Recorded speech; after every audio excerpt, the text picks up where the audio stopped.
গো শাবকরা সামনে পেলে ওদের আমরা পিটিয়ে ছাতু বানিয়ে দিই। ক্ষোভ তৈরি হচ্ছে মনে হচ্ছে ওই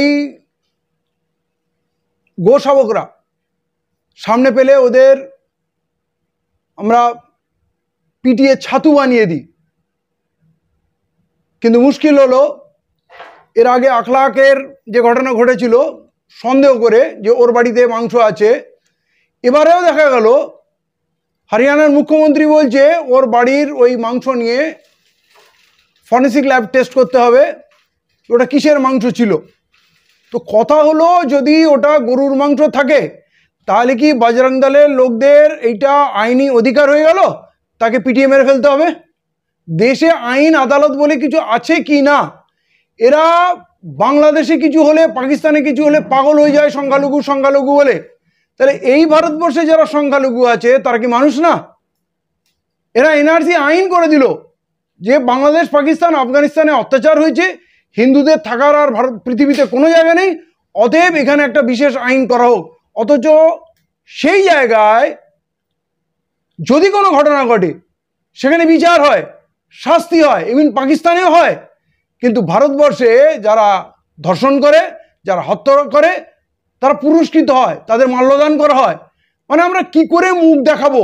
মানে পৃথিবীর কাছে মুখ দেখানোর আমাদের উপায় নেই। একজন, খালি আমি মুসলিম হিসেবে না, একজন মানুষ হিসাবে বলছি, মানবিকতাতে এইভাবে হত্যা করা, একজনকে পিটিয়ে পিটিয়ে মারা, যে কি বেদনাদায়ক।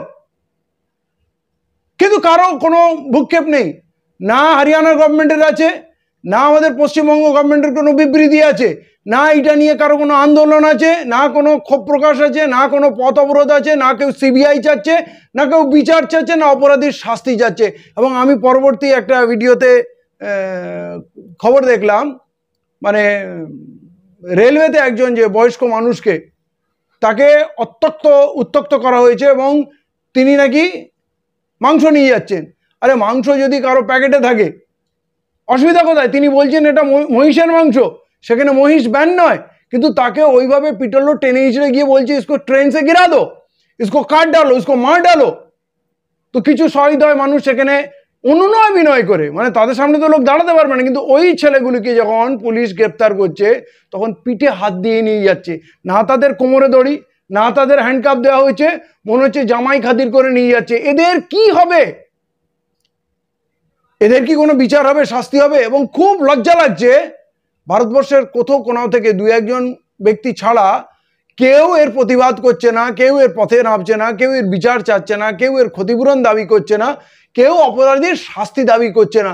তাহলে এই যে দ্বিচারিতা, নির্ভয়া কাণ্ডে পুরো দেশ উত্তাল হয়ে গেল, রাজধানী উত্তাল হয়ে গেল, এখানে আরজিকর কাণ্ডে পুরো দেশ উত্তাল হয়ে গেল, এখনো কলকাতা অচল হয়ে আছে।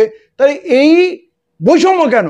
যখন কোনো মুসলিমকে, যেমন আমরা আবু সিদ্দিকির নির্মম হত্যাকাণ্ড, লকআপে পুলিশ পিটিয়ে তাকে মেরে ফেললো, কারো কোনো মানবিক সংগঠনের তেমন মানবিকতা জেগে ওঠেনি।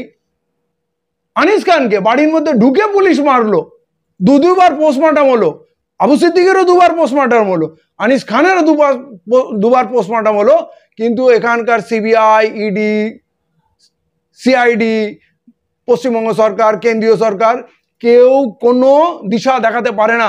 মানে এইটা পশ্চিমবাংলা তথা ভারতবর্ষের জন্য, ভারতবর্ষের মানুষের জন্য গণতন্ত্রের পিলার নড়ে যাচ্ছে।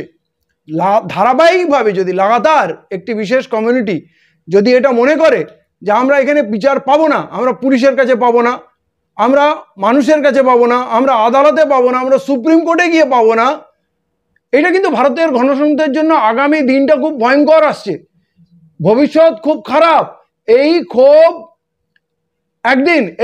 একদিন বিস্ফোরক আকার ধারণ করতে পারে। কারণ যদি পুরো সিস্টেম ফেলিয়ার হয়ে যায়, কেউ যদি কোনো জায়গা থেকে বিচারের আশায়, ন্যায় বিচারের আশা না পায়, এইটা কখনো গণতন্ত্র টিকিয়ে রাখতে পারে না। এটা ভারতবর্ষকে ভয়ঙ্কর একটা অন্ধকার যুগে ঠেলে দিচ্ছে। আমরা দেখেছি গত 2 মাসে পশ্চিমবঙ্গে গণপিটুনিতে মৃত্যু হয়েছে প্রায় 5 জনের। 2 দিন আগে নিউ টাউনে এক যুবককে, ভাঙড়ের এক যুবককে পিটিয়ে মারা হয়েছে। এই যে চারিদিকে গণপিটুনি, এই যে হরিয়ানা, পশ্চিমবঙ্গ, চারিদিকে গণপিটুনি। আমরা দেখেছি যে আরজিকরের অভয়া নিয়ে গোটা দেশে মিছিল হচ্ছে, রাজ্যে মিছিল হচ্ছে, প্রতিবাদ হচ্ছে, কিন্তু এই যে গণপিটুনি নিয়ে কারো কোনো প্রতিবাদ নেই, কেউ রাত দখল করছে না, কেউ কারো পদত্যাগ চাইছে না, এই বিষয়টা নিয়ে কিভাবে দেখছেন? দেখেন, এইটা আমাদেরকে অভ্যস্ত করা হচ্ছে। গণপিটুনি গত কয়েক বছর থেকে এটা একটা নতুন ইভেন্ট। দাঙ্গা ফাসাদ আগে হতো, কিন্তু এখন হচ্ছে কি, একটা মানুষকে মেরে 30 কোটি মানুষকে আতঙ্কিত করো। আগে দাঙ্গা হতো উত্তরপ্রদেশে, লখনৌ, কানপুর, মুরাদাবাদে, পশ্চিমবাংলার মানুষ ভাবতো ওটা তো ওখানে হচ্ছে, এখানে হচ্ছে না, ওখানকার লোকাল ব্যাপার। কিন্তু যখন গণপিটুনি হয় তখন প্রতিটা মানুষের মনে হয় তাহলে তো যে কোনো দিন আমাকেও এইভাবে যদি রাস্তায় কেউ ধরে নেয়, যদি আমাকে এইভাবে মেরে পিটিয়ে দেয়। এমনকি পশ্চিমবাংলাতেও গণপিটুনি হচ্ছে না তা নয়, এইটা একটা অর্গানাইজ ক্রাইম আরএসএস করছে এবং প্রায় প্রতিটা স্ট্রিটে ঘটছে। এবং সেই ব্যাপারে রাজ্য সরকার একটা বিবৃতি দেয় না, পুলিশ একটা এফআইআর করতে চায় না, কোনো ইনভেস্টিগেশন করে না, এবং এরা খুলে আম চ্যালেঞ্জ করছে। এরা বলছে আমরা মারবো, যেমন উড়িষ্যাতে ধরে ধরে মারলো, তাদের আধার কার্ড চেক করছে। আধার কার্ড চেক করার অথরিটি পাবলিকের কোথায় আছে? যদি সন্দেহ হয় পুলিশের কাছে নিয়ে যাবে। মারছে রীতিমতো, বলছে উড়িষ্যায় ঢুকবে না, উড়িষ্যায় ঢুকবে না। তাহলে যদি বাংলার মানুষকে উড়িষ্যায় ঢুকতে দেবে না এবং সেখানে বাংলার মুখ্যমন্ত্রী চুপ করে থাকে, কাল ইউপিতে মারবে, মুম্বাইতে, হরিয়ানায়, পুরো ভারতবর্ষে বাঙালিকে বাংলাদেশি বলে অত্যাচার করা হয়, এমনকি পুলিশ গিয়ে কেস দেয়। কিন্তু এই যে নীরবতা, সেখানে বাংলা পক্ষকেও আমরা নীরব দেখি। বাংলা পক্ষ এখানকার গুটখাখোরদের নিয়ে খুব চিন্তিত। মাঝে মাঝেই বলে রাজাবাজার, কাশীপুর, বেলগাছিয়া, এই এই বেগবাগান, এই সমস্ত জায়গা নাকি গুটখাখোররা ভরে গেছে। কিন্তু যখন বাঙালি গিয়ে বাইরে মার খাচ্ছে, তখন কিন্তু এই গার্গা চ্যাটার্জি এই বাংলা পক্ষের কোনো আওয়াজ খুঁজে পায় না। এই যে দ্বিচারিতা, এইটা কিন্তু 30 কোটি মানুষকে একটা ভুল বার্তা দিচ্ছে। সেম টাইম আদিবাসীদের উপরে ব্যাপক অত্যাচার হচ্ছে, তাদের জঙ্গল পাহাড় লুটে নেওয়া হচ্ছে, তাদের নির্বিচারে হত্যা করা হচ্ছে, তাদের মেয়েদের রেগুলারলি রেপ করা হচ্ছে। এই বর্ধমানে প্রিয়াঙ্কা হাসদাকে যেমন গলা কেটে রেপ করে হত্যা করা হলো, কারোর টু শব্দটি নেই। তাহলে এই দেশে যারা আদিবাসিন্দা, যারা প্রাচীন বাসিন্দা, তাদের কি কোনো মর্যাদা নেই, অধিকার নেই? তাদের জন্য কারো কোনো দুঃখ নেই, মায়া নেই, মমতা নেই? এটা কেমন সভ্যতা? এই যে হঠাৎ হঠাৎ করে জেগে উঠছে সভ্যতা, দিন রাত এক করে দিচ্ছে, আকাশ পাতাল কাঁপিয়ে দিচ্ছে, সেই সভ্যতাটা কেমন সভ্যতা? কাদের জন্য? এই লিমিটেড ভালোবাসা, এই লিমিটেড ভালোবাসা একটি এলিট সোসাইটির জন্য। এই যে ভালোবাসা, এইটা ভারতবর্ষের বাকি মানুষগুলোকে কিন্তু এটা বলে দিচ্ছে এই ভারতবর্ষ তোমার ভারতবর্ষ নয়। এইটা কিন্তু খুব খারাপ নোংরা বার্তা যাচ্ছে, তাদের মনে যে দাগ কাটছে, এইটা একদিন বিস্ফোরক আকার ধারণ করবে। এই যে আপনারা কি পথে নামবেন? এই যে কাণ্ডটা ঘটলো, বাসন্তীর যে যুবকের সঙ্গে যে ঘটনাটা ঘটলো, পশ্চিমবাংলার কাজ নেই, বাইরে কাজে গেছে, তাকে লাশ হয়ে একদম কফিন বন্দী হয়ে ফিরে আসতে হয়েছে। তার গোটা পরিবার সেখানে ছিল, পরিবারকে নিয়ে সে ভাঙাচোরা কেনাকাটা করতো, বিক্রি করতো। সেই তার জীবন, সে কোনোদিন ভাবিনি যে আমি এইভাবে কফিন বন্দী হয়ে ফিরবো। তার পরিবার এখন অসহায়। সরকার আর্থিকভাবে তার পাশে দাঁড়িয়েছে, তার পরিবারকে চাকরি দেওয়ার কথা বলেছে, কিন্তু এই যে বাঙালি যুবকদের, যাদেরকে বাংলাদেশি বলে বিভিন্ন জায়গায় মারা হচ্ছে, তাদের লাশ কফিন বন্দী হয়ে ফিরে আসছে, এই বেদনাদায়ক বিষয়টা নিয়ে আপনারা কি পথে নামবেন? এই ঘটনায় অবশ্যই আমরা পথে নামবো। বিগত দিনে আমরা বহু ক্ষেত্রেই পথে নেমেছি, এবং বিশেষ করে যাদের জন্য কেউ বলার থাকে না, তাদের জন্য আমরা পথে নামবো।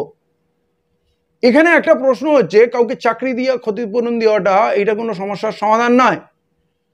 এই যে লক্ষ লক্ষ, 70 থেকে 80 লক্ষ বাঙালি, আমি ধর্মের ব্যাপারে যাচ্ছি না, 70 থেকে 80 লক্ষ বাঙালি ভিন্ন রাজ্যে এবং বিদেশে গিয়ে কাজ করে, তারা পয়সা নিয়ে আসে, তবে বাংলা চলছে। কিন্তু বাংলায় কিন্তু ব্যবসা বাণিজ্য একেবারে ডুবে গেছে, শিল্প ডুবে গেছে, এখানে কাজ কারবার একেবারে নেই, ছোট মাঝারি কারবার ডুবে যাচ্ছে, বড় শিল্প এখানে নেই। তো যারা আমাদের রোজগার করে এনে বাংলার চুলোগুলোকে জ্বালিয়ে রেখেছে, হাঁড়িগুলোকে চলছে, তো তাদের এইভাবে পিটিয়ে মারা হবে। তাহলে মুখ্যমন্ত্রী ন্যাশনাল লেভেলে একটা কমিশন ডাকবে না? ন্যাশনাল হিউম্যান রাইটস কমিশনকে এর মধ্যে যুক্ত করবে না?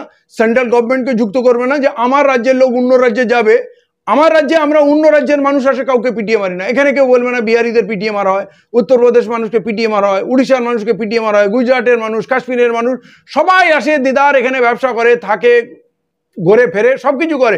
তাহলে বাংলার মানুষ যখন অন্য রাজ্যে যাচ্ছে, তখন মুখ্যমন্ত্রীর কি কাজ হচ্ছে? পুরো ন্যাশনাল কমিশনকে বসানো উচিত, ন্যাশনাল গভর্নমেন্টকে বসানো উচিত।